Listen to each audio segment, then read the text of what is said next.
gang, welcome back. Episode, what is it, 9? Cool, great question. yeah, episode 9. No, I was editing email the other day, so put episode 8 links in there. So episode 9, doing the podcast now every second week, keeping them fresh, but also actually, main thing for us is workload is increasing, and we don't want this being a thing of pressure. That was something that for me is super important. Keep this fun for us, which makes it fun for other people, and the more pressure that's on it. But in time we might go back to the once a week. It's just that we need to be able to delegate some of the other work right now, but we're in that phase where we're doing everything. We enjoy this bit. We enjoy this bit. So we would do this every day, but it's the work that comes with it. Yeah, exactly. Yeah. So for now. You were saying to me, we're coming off the back of obviously a huge weekend in terms of Jiu Jitsu, CJI, ADCC. We have to mention it. I'm the type of person that, I watched CJI up until way past my bedtime. Nothing crazy. Got up the next day and I spent the rest of the day catching up on it before we went to a barbecue together. I nearly caught up with it all. We got back from the barbecue. ADCC was on, so I managed to watch some of that. And then back through the process, I spent the whole weekend catching up on all of CJI. I thought it was phenomenal, by the way. I thought in terms of entertainment, rule sets, everything, I thought it was far superior. What's happening now with ADCC is it was more exciting arguably a couple of years ago because people were still getting used to the rule set. Now everyone's figured out the rule set. There's a lot more stalling, etc., etc. And that tends to be the case with a lot of the things. But anyway, in contrast, although you love doing jiu-jitsu, you're the type of guy that's not going to stay up late at night to watch jiu-jitsu or spend all day the next day. And do you know what? It doesn't. Neither. Now, I would make the argument for rate of progression to actually be watching. I remember Darrow would talk about this, our coach, all the time, of watching matches. If you don't watch any matches, you can't actually see what works. You know, you're toggling through YouTube and you see some technique versus guys who actually tried and tested techniques.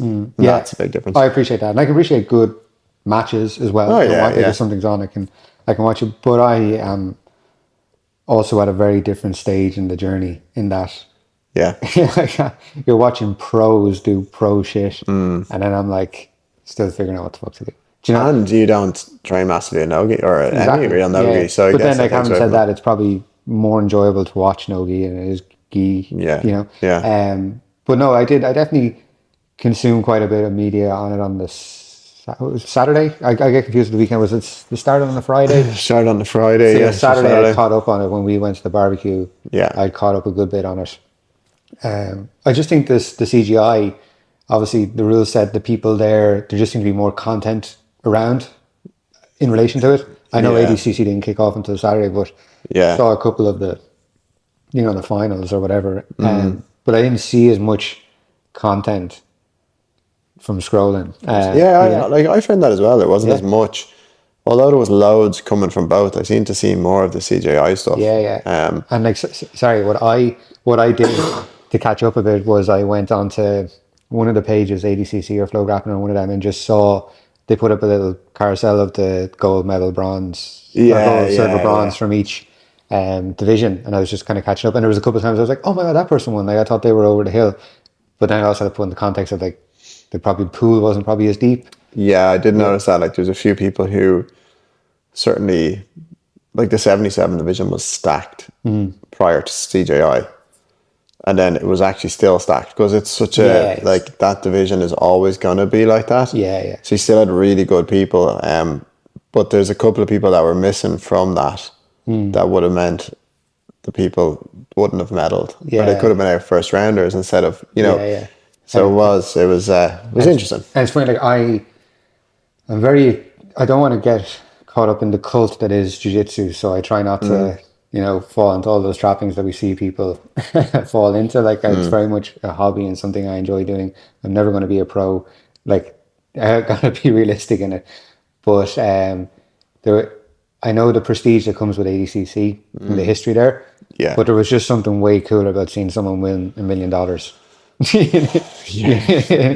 They're like, holy shit, that guy wasn't a millionaire, now he's a millionaire. So if you put two of them side by side, you watch ADCC and I put on a match, and I even heard the commentator say, yeah, wow, everyone's been really doing some intense hand fighting. It was their way of saying ADCC is now turned into hand fighting, and then something, an attack at the end. So very strategic. Didn't watch enough, and obviously that's not always the case. There's some very talented people on there. Yeah. Versus CJI, where people were literally, like, I was watching it going, especially the first few rounds, as it got towards the end, people were a little bit more strategic. But because of the scoring system, it wasn't so rigid and stuff like that. People were fucking going for it. Like, they were just going for it.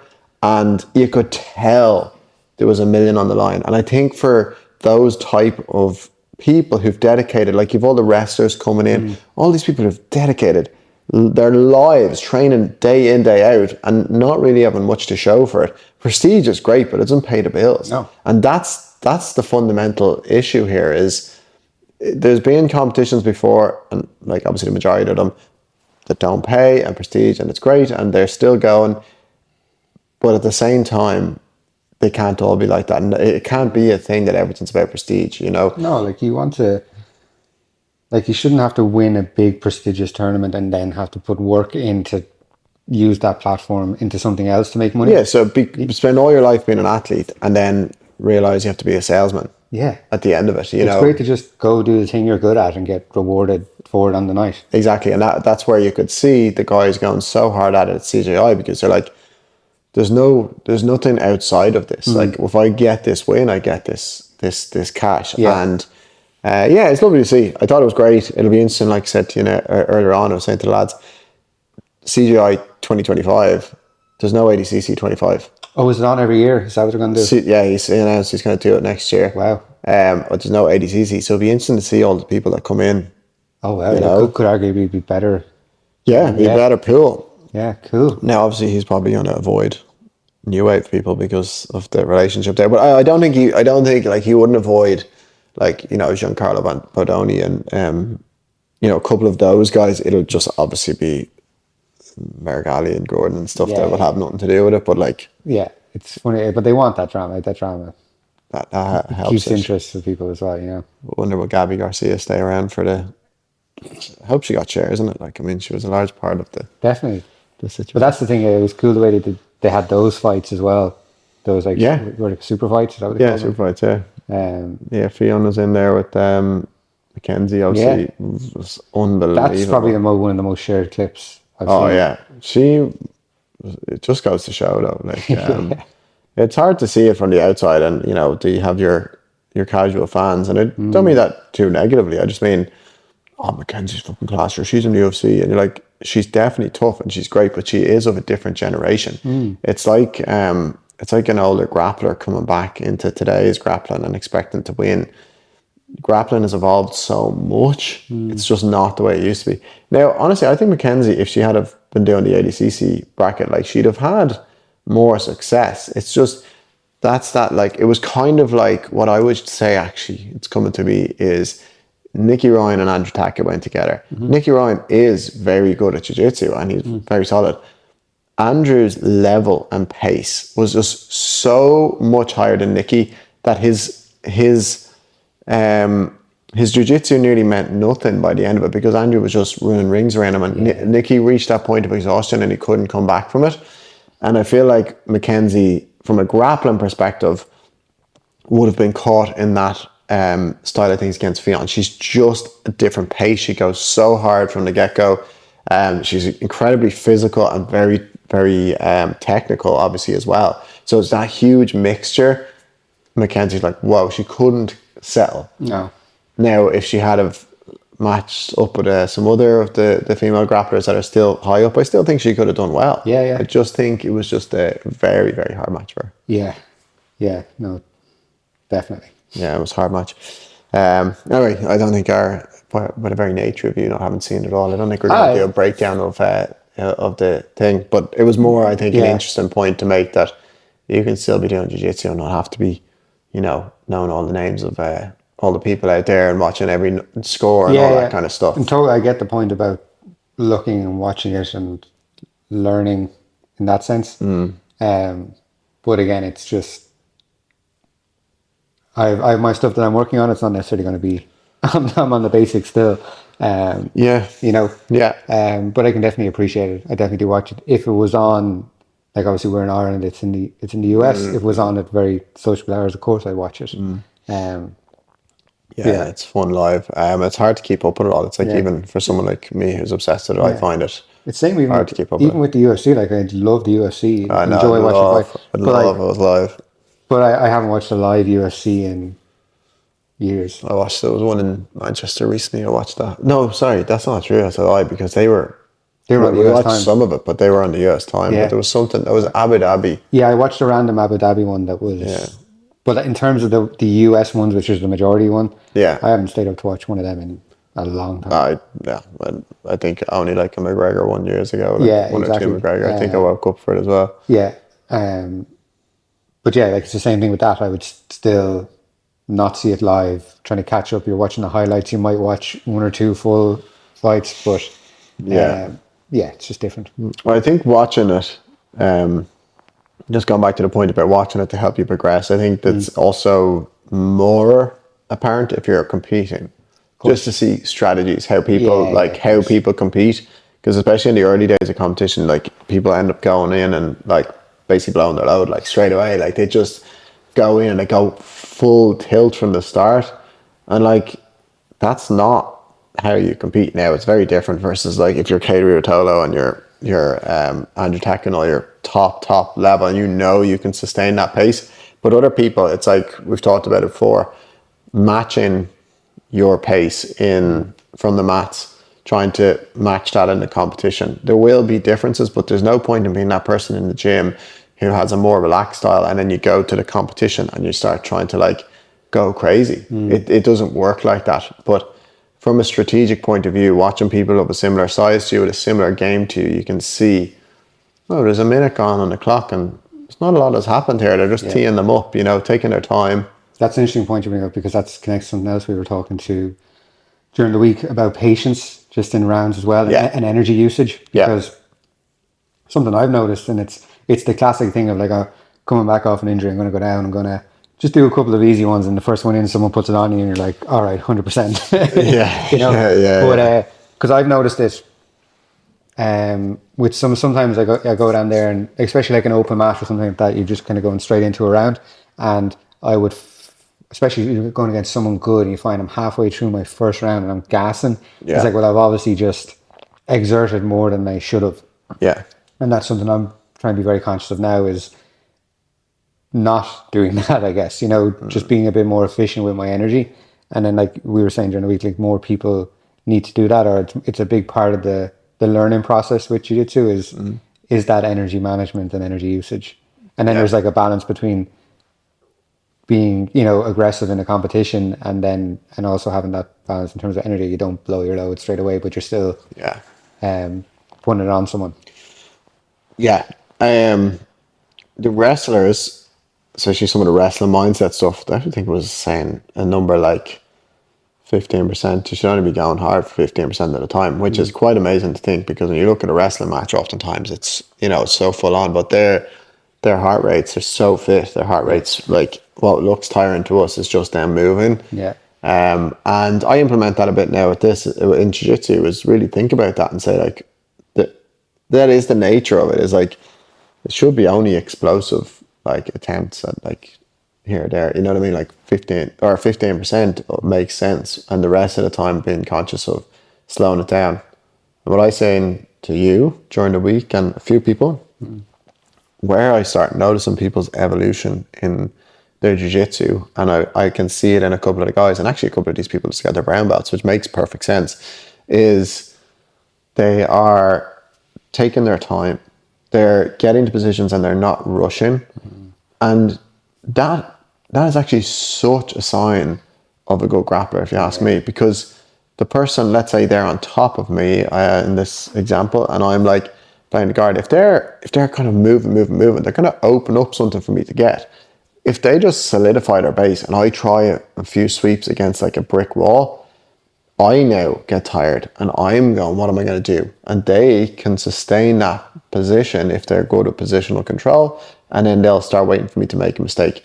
versus someone who's novice will start moving like mad in that position and open up for me to get. So it's a real sign of someone evolving if they can take their time and just get confident in positions. And what I say to you is, if you look at your stand-up game, or you look at your pass, and you look at your guard, my argument would be, before people even learn to attack from those positions, you should learn to get comfortable in those positions and not learn spatial awareness and awareness of technique and stuff of what might happen to you in those positions. I agree that's a far better goal early on than trying to learn the ABCs of passing. Yeah. Seriously, because positional control will oftentimes just open up. I know from my passing in particular, I have one main goal, or two main goals. It's to get you flat on your back and get a dominant upper body connection with you. Most other people spend too much time worrying about the legs. They're different styles of passing, whatever else. But once I can get a dominant upper body control and have you pinned, even if you have my legs entangled, I will get such a comfortable position for me on top that eventually the legs just they just get through. It doesn't even matter. when you're demonstrating that on me and you get that upper body control and you have me flat out, it's so uncomfortable that all I want to do is open up. You just want to open up. Yeah. But that's another one of if say a new person was coming in and they're just running around and the least energy efficient thing you could do, open up gaps for other people or for your opponents to attack you, and so on and so forth. There's so many negatives to it. Not saying that you can't be an explosive outside passer, but the benefit of then, let's just say, coming back and not even worrying about passing, getting really comfortable being in a headquarter position or a tripod pass position or something like that, knowing that when I get there, I know that even people with a higher belt than me, they won't be able to sweep me. Yeah. And I used to have that with my guard. To my detriment in competition, I remember I had a really, for the level, I had a pretty decent guard, and I was really confident that people weren't going to pass me. But my attacks were poor. So I'd go to a competition and I could lose based on not actually having scored, but they wouldn't score on me. But when you structure it in properly and actually learn from that perspective of saying, if you can get really comfortable and confident, I was able to eventually build from that. And then I started adding sweeps. And then those sweeps are I knew once I got to that sweeping position, I was going to get it. Ethan's a good example of this, that we worked on it with him just after the lockdown. He came back. I said, look, get really comfortable and confident and not letting someone pass your guard. And then we'll build from that. And I then had such problems passing his guard. I was I can't believe I fucking did this with you, I created. And then by the end of the round, he might just get a sneaky sweep. I'm unbelievable. So I like that even from a wrestling point of view or a stand-up point of view. A lot of people don't know how to wrestle at all or judo or anything like that. So they instantly will go to a guard pull. So they never even get the opportunity to learn to be in that stand-up position and feel it out. And oftentimes your opponent knows fuck all as well, but they know more than you. But if you like passing, you're going to have to get them down or sweep them or whatnot. Yeah. Why not spend a comfortable minute, get comfortable in the stand-up position, avoiding takedowns, and maybe they're going to pull a guard. Great. Now I can play on top instead of having to pull a guard, sweep, or takedown or anything like that. So the larger picture, what I'm saying is, there's a lot of merit in getting comfortable in positions just from a defensive neutralizing zone, and then learning, because you're going to learn all the ways they're going to try and do something to you. Yeah. And then you can learn how to exploit those things. Yeah. It's such a difference this time around for me, having some of those tips that you've given. Even one of the first weeks back, just that guard pull one. Yeah. Just going in with a purpose, Yeah. get these grips, pull, and then build from there. But then that evolved into, okay, well now I'm going to try get the grips, and then you're sort of defending other people, or you're getting into that game of how do I get the grips, and then you're getting into if I have a grip and I can kind of stiff arm someone away, and then it suddenly comes into a bit of a back and forth standing up. Yeah. Because I was someone that, naturally being smaller, I had no interest in standing up with someone. Yeah. Because then I went spiked on my head. Yeah.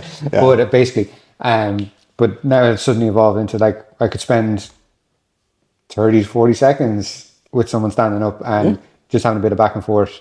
But that's all built from a guard pull. From that guard pull. Yeah. Yeah, so I think there was a realization for me that because of the nature of the training that we did when I was coming up, it was all competition-based training and all with guys that were better than me, more or less. There was a handful of us that were around the same. And it was like there was a gap where I had missed, and I don't learn so much from doing that, but there was a bit where I just needed to go, hold on a second.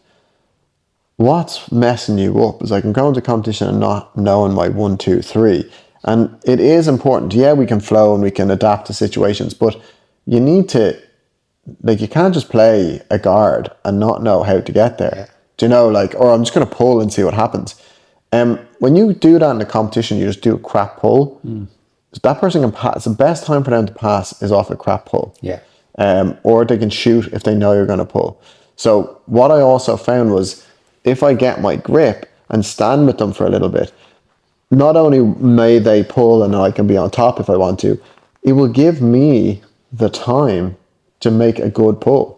Instead of those, I've done so many crappy ones and I paid for it. So, you know, so if you get comfortable in the stand-up a little bit, you will pull in your terms. Instead of like going for a quick one because you don't want to get, I don't want to, because if I stand, they're going to take me down. Just defensively stand for a minute and then get a nice guard pull. You know, much, much better. And that's why when I started teaching the odd class, I started saying like, what were those things that made a difference for me? And I was like, right, if you're going to play guard, you're going to know the grips before you're going to pull. And I had gotten help from Marcus and a few people directly on that along the way, but it definitely made me look at how, as someone who wasn't up at the top with all those guys, like what were those things that like were taken for granted that are really, really important? And I think all of these are the things that are super important. Oh, definitely. Because I'd heard of that before in classes. People go into a round with a goal or a purpose or whatever, some sort of tactic. But it didn't click with me until it's actually said, no, here's one, like just take these 2 grips and go from there. Or take these grips and pull this way. And go different and go guards, different things. Like, but just saying it, that's the difference. It's like, it's been told to me before. Yeah. It's different to just going like, no, like literally, if you're going to do this, you need to kind of get these grips and go from there. There's telling, and then there's like that deep resonance in someone where they're like, totally understand. Now I understand why this is a priority. Yeah. And for this time around for me, because it was almost like a blank slate coming back, that obviously there's bits you remember, but it's just so foreign coming back into it again. Just having something like that, and that's just all I did for the first couple of weeks coming back. And like I'm still doing it now, but like it was very much like I said to you the other day, I haven't absorbed a lot of techniques that have been taught in classes in the last while. And like the odd one or two might fall into your game in some way, it just naturally layers on. But the majority hasn't. But like what's been building is that, like that conceptual kind of, a couple of things that built off that, both from like me from a stand-up and then also from a passing, because you learn, I know what it's like to be in the other person's position, so do you know, I know how to pass those it. bits. And then you're telling me now about connecting the different passing bits, so like it's all layering on top of each other. Like you're saying, you're not retaining those individual techniques, and that is kind of like a problem with classes that are taught, like. And the argument goes, oh, you're learning spider guard. I'm never going to play spider guard. Yeah, but you'll learn how to be in it and to defend it. So there is that argument for it. But also, like from a technical progression point of view, it might come around every 5 weeks that they're going to be doing something that you're doing, that you are really working on. So you have to be doing your own work on the side and connecting the dots like that. I think for you, you're talking about, because you're smaller, it's an interesting point of view. Because you're smaller than some of your peers, you're pulling guard because you don't want to be in the takedown battle. However, as time goes on and you get more comfortable in the top position or anything, if I have someone that's bigger than me, which, well, I was going to say it's unusual. It's not necessarily unusual because I will seek the people out that are my size or bigger when I'm training.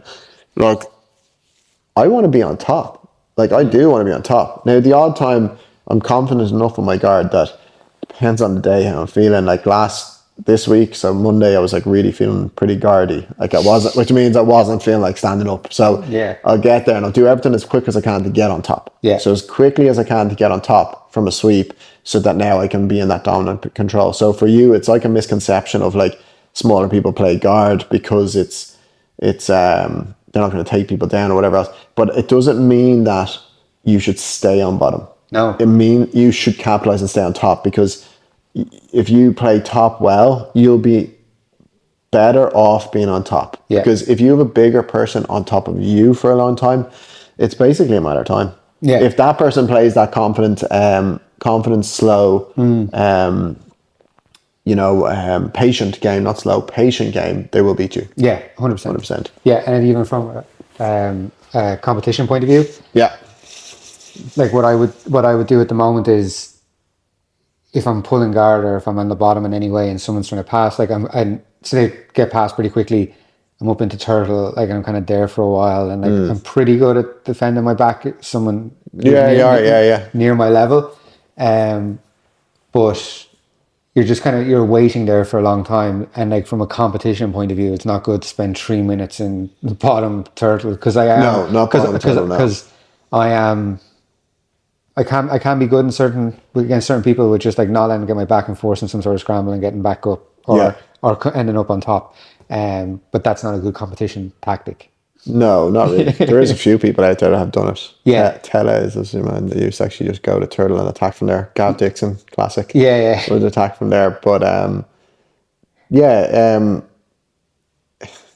not from a competition point of view, especially from a points perspective. You don't want to be hanging out there. And generally, you don't be hanging out there. It's not really a great position. But you could build on it. Like I'm saying, Gav did spend time because he was looking at the likes of Tellez and stuff like that. Yeah. There is the ability to learn. Oh, yeah, I don't think it's wasted time in training, obviously, because I'll get better and better and better at it. And it's where I'm at in terms of the hierarchy as well, and the size wise. Like I'm going to spend most of my time. Yeah, and you have to. Yeah, you have to take where do you spend the most time? Okay, let's go back to the concept again. We spend time here a lot, so I'm going to learn to defend really well from here. Once I got that down, now I'm going to look to make an attack from here. Yeah. Okay, I'm going to make an attack from here, and I'm going to build on and make another attack.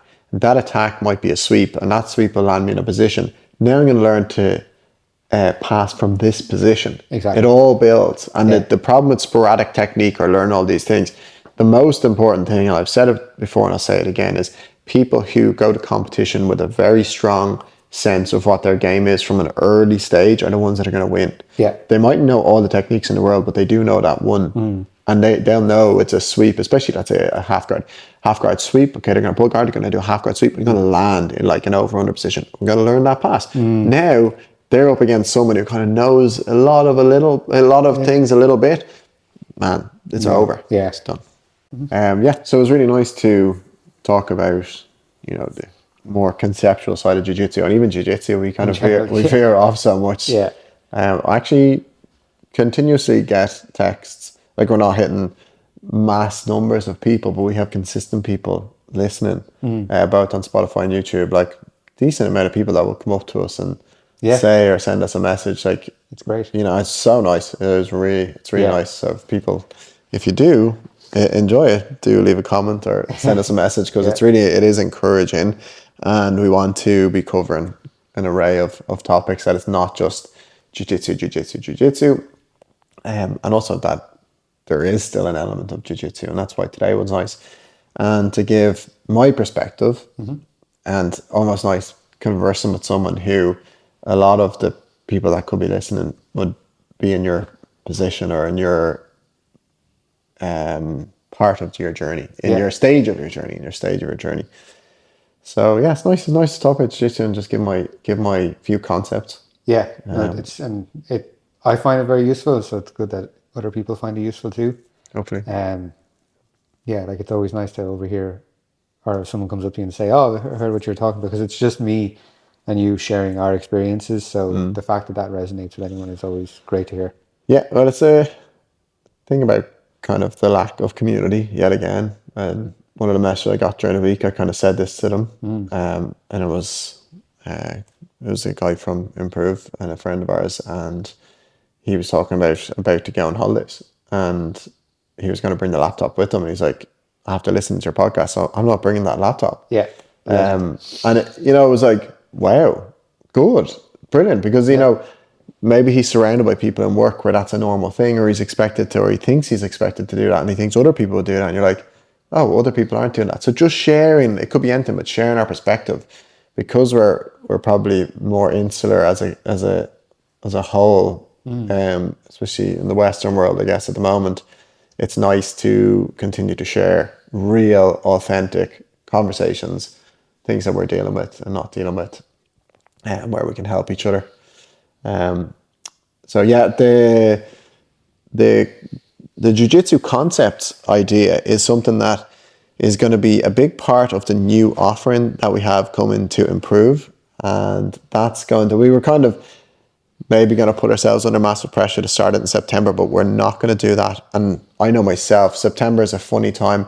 If you have kids or you work with people who also have kids, September can be a bit messy anyway. So come October, it's a nice time, especially if you're trying to drag the summer out of September and stuff like that. October will be a start date, and it's going to be a reset.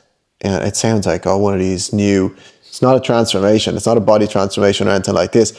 What it is a 30-day or a month to refocus on you, and it's surrounded around jiu-jitsu in that sense as well. So it's how can we progress at a faster rate by doing things that don't mean I have to be in doing jiu-jitsu 4, 5, 6 times a week.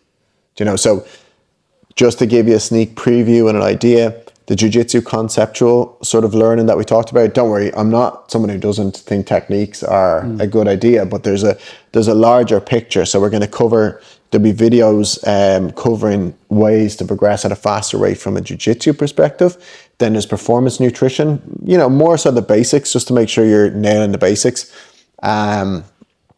What else do we have? Mindset. So mindset, mindfulness, that kind of combination where they actually both play into each other, but are a massive part in the development of yourself, and for me, jiu-jitsu, because how you apply it to jiu-jitsu and how you can get huge advantage and huge leaps in progress by implementing small things.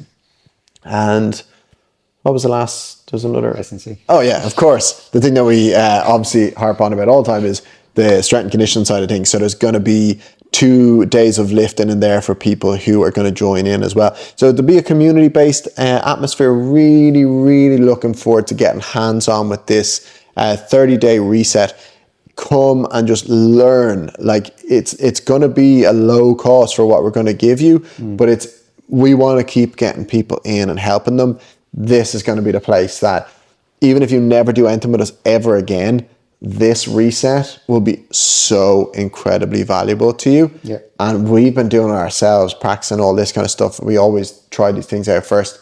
For me, I feel so much better, making sure I'm nailing the nutrition side of things, the training, etc. Yeah. So I'm so excited for it. It's all the tools, the tips, the tricks, everything you need kind of in one place. And everything that we've kind of been dancing around for the last couple of months or trying to get in line, it's like, it's all there. It's all there for people, and it's like you said already. There's no way you won't benefit from it in some way.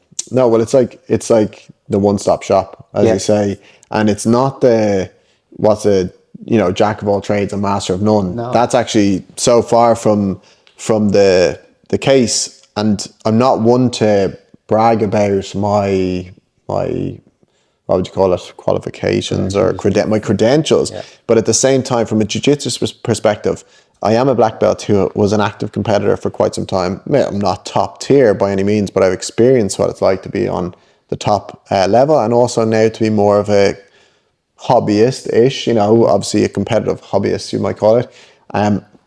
Nutrition was something, I have a master's in nutrition, and it's something that was such a massive part of my life, and it's very normal for me, but I don't think people understand how beneficial it can be for them.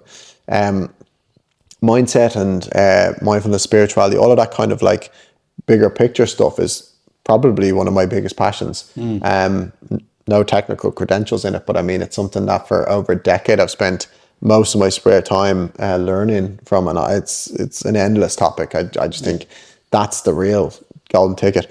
Then obviously the strength and conditioning. I mean, like at this stage, you'd be sick of hearing about what we've done with this strength and conditioning, but it's over a decade of working directly with people all the time and seeing people go from, not being able to stand out of bed in the morning to being able to, do amazing squats and lunges, to athletes, to everything. So it is a case that I will put my hand up and say, you are in good hands for this. And our mission statement really at the moment is, bigger value, bigger impact. Like the more value and impact that we can drive for people, the more content we are. Exactly. And this is a true chase for fulfillment rather than, a financial success, which is fine. That's cool too. Yeah, it's totally fine.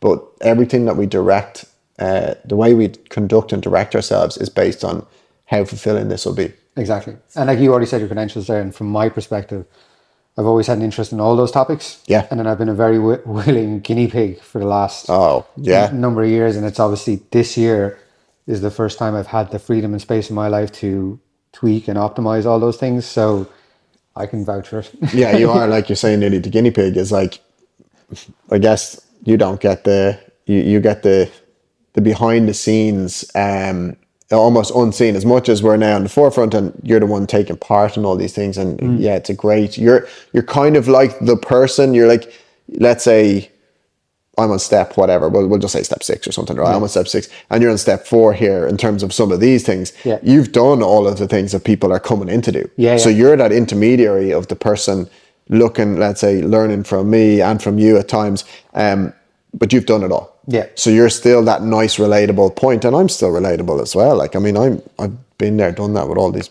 things. I'm just like anybody. But that's the I'm just a little bit further ahead. That's in this area of life. Yeah. But actually, without Rob, behind the scenes, actually putting this together and making this work and flow, that's where, if you want to talk about credentials, we'll go to the point of you running the show in terms of business wise and all of that in the background. But you have so much knowledge in this area that I'm talking about, but it's more from being a guinea pig totally. And it's, point of view. But then how we bring that to other people. Yeah. Oh, 100%. How we package it all up. And that's why we have very complementary skills in that way, because then in certain aspects you flip those steps and I'm on 6 and you're on 4, but we have a very keen interest in both our own skill sets and expertise. For sure. Like I love the things that you're good at too, but I'm just not. I'm on step 4 or step 3 or 2. Exactly, I still have ways to go. And if it comes to anything to do with reading or proofreading, you're always going to be ahead of me. If anyone ever sees any sort of typo in anything we do, it was me. It will be. So there we go. Like that's something that we're incredibly excited for. And I think today we spoke a lot about the concepts of jiu-jitsu, and we'll probably actually on the lead up to October try and cover all of the bases, all of the pillars that we're going to look at a little bit, just to get wet people's beaks a little bit in terms of what it is that they'd be getting themselves into. But I see this being really fun, engaging, great impact for people. Like any belt, anything, you can use this. In particular, I think it will be extremely helpful to people who have that little bit less time on their hands. That's a point I meant to say. It is balance with everything. With all those different pillars are also beneficial, but bringing them all together in a balanced way. Like there's nothing else out there at the moment that I can see that does that for people. No, there's loads of programs out there for different things, but it's very, it's nearly all or nothing. Like do all this. No, this will be manageable. Very manageable, very doable, but it will push people, but just enough. Yeah. Do you know that sort of level of like, again, we want to make an impact on your life. Yeah. And to get results, you have to come out of your comfort zone a bit. Exactly. You have to push it. So I think it's nicer to start teeing this up for people now so that they can get themselves in a mindset of, okay, I know I'm going to park the month of October and I'm really just going to focus on me. Focus on me, and I'm going to be a much better person because of it, and I'm going to learn a lot. Exactly. And I would say if you're a white belt in your first class or a black belt with years of experience, you'll get something out of this. Oh, 100%. Again, probably teetering still to the edge, to the point that these are people with less time. Yeah. People have said this, even I sent an email the other day. Even if you're training full time, you'll still get a huge amount out of this. But I think because of the stage that we are in our life, we're doing this and packaging in such a way that people learn how to balance things and that you can still progress by being smart and strategical about how you spend your time in and out of the gym and you know, on the mats, really what I'm saying, and how you can use that time wisely to progress just as much as someone who's training 4, 5, 6 times a week. Exactly. All our time is precious. Like everyone's time is precious. Everyone's time is precious. We just got to make the most of it. Yeah, exactly. Yeah. So buzzing. Actually, so buzzing for it. So you'll probably be hearing a lot about this for the next while. Yeah. So yeah, I'll leave it there for today. Another nice episode. Really nice episode 9 in the books. Episode 9, as we now know. Yes, it is episode 9. It's definitely episode 9. And yeah, we'll speak to you in 2 weeks. All right. Peace. Peace.